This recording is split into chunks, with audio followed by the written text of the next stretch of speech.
बिस्मिल्लाहिर्रहमानिर्रहीम अस्सलामुअलैकुम वरहमतुल्लाहि वबरकातुहू। मैं हूँ सायरा और आप देख रहे हैं रेसिपी बाय साराज़ किचन। हमेशा की तरह आज भी आपके लिए ज़बरदस्त सी आलू और बैंगन की ज़बरदस्त से स्नैक्स रेसिपी शेयर करूँगी आपके साथ। बहुत सारे लोग जो इसको नहीं खाते और बैंगन को बिल्कुल नापसंद करते हैं, ये रेसिपी उन लोगों के लिए है क्योंकि इसको खाने के बाद उनको बैंगन से बहुत ही ज़्यादा रग़बत हो जाएगी। So let start the recipe. कोई भी पार्ट मिस मत कीजिएगा। चैनल पे न्यू है तो सब्सक्राइब कर लीजिए, वीडियो को लाइक शेयर ज़रूर कीजिए, बेल आइकन को प्रेस कर दीजिएगा। सो यहाँ पर मैंने आलू और बैंगन ले लिए हैं दो दो बड़े साइज़ के और इनको मैंने अच्छी तरह वॉश कर लिया है। अब हम क्या करेंगे, हम इनको करेंगे आलूओं को पील ऑफ, छिलके उतार लेंगे इनके, और बैंगन के हम छिलके नहीं उतारेंगे। तो आलू के पहले हमने छिलके उतार लिए और अब इनको हम लंबे लंबे कतलों की शेप में काटेंगे, बिल्कुल इस तरह जिस तरह मैं काट रही हूँ। बहुत ज़्यादा बारीक नहीं करेंगे, बहुत ज़्यादा मोटे भी नहीं रहने देंगे, बस इस तरीके से नॉर्मल से जो कि हमारे फ्राई होने में अच्छी तरीके से गल जाएं, हम इनको काट लेंगे लंबा लंबा। कोशिश कीजिएगा आलू थोड़ा सा लॉन्ग शेप में हो तो ज़रा ज़्यादा अच्छा लगता है और खाने में भी सफिशेंट होता है। मैंने ये सारे काट लिए। अब आलूओं को कलर ना चेंज हो इसके लिए मैं थोड़ा सा इसमें नमक ऐड करूँगी और पानी ऐड करके जिसमें ये अच्छी तरह सोख हो जाए, मैं इनको एक साइड पर रख देती हूँ। अब हम अपने बैंगन लेते हैं। बैंगन का हमने छिलके रिमूव नहीं करने, बस हमने इनको काटना है उसी तरह से लॉन्ग शेप के अंदर। आप ना ज़्यादा मोटे काटें ना ज़्यादा पतले काटें और बैंगन काटते हुए बहुत ही एहतियात करें कि ये दरमियान से टूटे भी ना।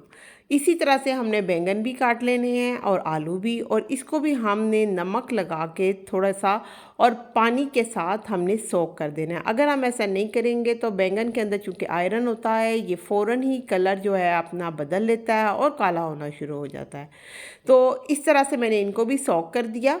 और ये ध्यान रखिए बैंगन में अक्सर सुंडियाँ होती हैं तो इनको आप पहले से ही निकाल लीजिए। यहाँ इसकी कोटिंग के लिए मैंने 1 कप बेसन लिया, उसमें 1 teaspoon salt, 1 teaspoon red chilli powder add कर दिया है, हाफ़ टी स्पून मैंने कुटी हुई लाल मिर्च ऐड की है, 1/4 टीस्पून चाट मसाला चटखारे के लिए, हाफ़ टी स्पून सूखा धनिया, 1/4 टीस्पून हल्दी फॉर कलर और 1/4 टीस्पून ज़ीरा मैंने डाल दिया है। अजवाइन थोड़ी सी ली, उसको हाथ पे मसल के डाल दिया, और इसी तरह सूखी मेथी मैंने हाथ पे मसल के तकरीबन आधा चम्मच इसमें डाल दी। बड़ा ही ज़बरदस्त सा फ्लेवर आ जाता है।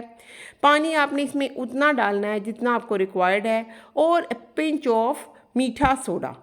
तो इन सब चीज़ों को आपने मिक्स कर लेना है। इसकी ज़बरदस्त सी आपने एक स्लरी बना लेनी है। अच्छा, अब इसको मज़ीद ज़्यादा क्रिस्पी बनाने के लिए आप इसमें ऐड कर सकते हैं कॉर्नफ्लावर या फिर चावलों का आटा, जो भी आपके पास अवेलेबल हो। मैंने यहाँ पे 2 टेबलस्पून राइस फ्लावर यानी कि चावलों का आटा इसमें शामिल कर लिया है और इसको भी इसके साथ अच्छे तरीके से मैं मिक्स कर लूँगी।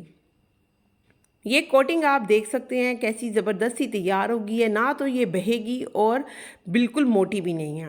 तेल गरम करें और अपने कतलों को इसके अच्छी तरह अंदर स्लरी में डिप करें, और कोटिंग जब उसके ऊपर अच्छे से कोट हो जाए तो आप उनको ड्रॉप कर दें गरम तेल में। फ़ौरन से साइड पलटने की ज़रूरत नहीं। जब एक साइड इसकी अच्छे से क्रिस्पी हो जाए, ब्राउन हो जाए, तब आप इसकी साइड को चेंज करें और कोशिश करें कि किसी बारीक नोक वाली चीज़ के साथ आप इनको पलटें, ताकि ये एक दूसरे के साथ टच भी ना हो और इनकी कोटिंग भी डिस्टर्ब ना हो।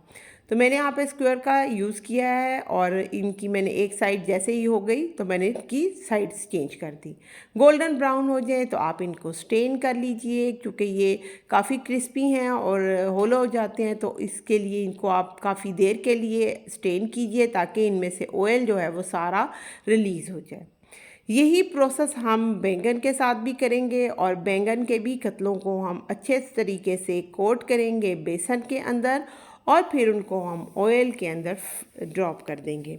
तो ये इतने ज़बरदस्त से स्नैक्स बनते हैं। सादी रोटी के साथ आप लंच में खाएं, गर्मियों के मौसम में ख़ास तौर पे बहुत ही मज़ेदार लगते हैं। साथ में ग्रीन चटनी हो या इमली की चटनी, और अगर आप शाम में चाय के साथ इनको खाना चाहें तो भी ये इक्वली गुड हैं। तो it's totally up to you कि आप इनको किस टाइम के ऊपर खाना चाहते हैं। मेरे ये फेवरेट हैं। बैंगन के पकोड़े मुझे बहुत पसंद हैं और आमतौर पे बैंगन सालन में नहीं खाते लोग, मेरे बच्चे भी नहीं खाते, लेकिन इस तरीके से जब मैं फ्राई करके उनको देती हूँ तो कभी भी कोई भी बैंगन का एक पीस भी नहीं बचता। तो आप इसको ज़रूर ट्राई कीजिएगा, अपनी रेसिपी की लिस्ट में इसको ऐड कीजिएगा। रोटी के साथ ये बहुत ज़बरदस्त लगते हैं। बनाएं और मुझे कमेंट बॉक्स में ज़रूर बताइएगा आपकी इसका कैसा रिस्पॉन्स आया। इंशाल्लाह ताला नेक्स्ट रेसिपी में आपसे मिलते हैं किसी ज़बरदस्त सी अच्छी सी डिश के साथ। Try it and comment it with like and share of this video. Keep supporting and keep watching recipe by Sara's kitchen. आपकी सपोर्ट, आपकी likeliness means a lot for me. Thanks a lot for watching. ये देखिए इसकी crispiness कितनी ज़बरदस्त है, आप इसकी आवाज़ सुन सकते हैं। सो ट्राई इट और अपना बहुत सा ख्याल रखिएगा। अल्लाह हाफिज़।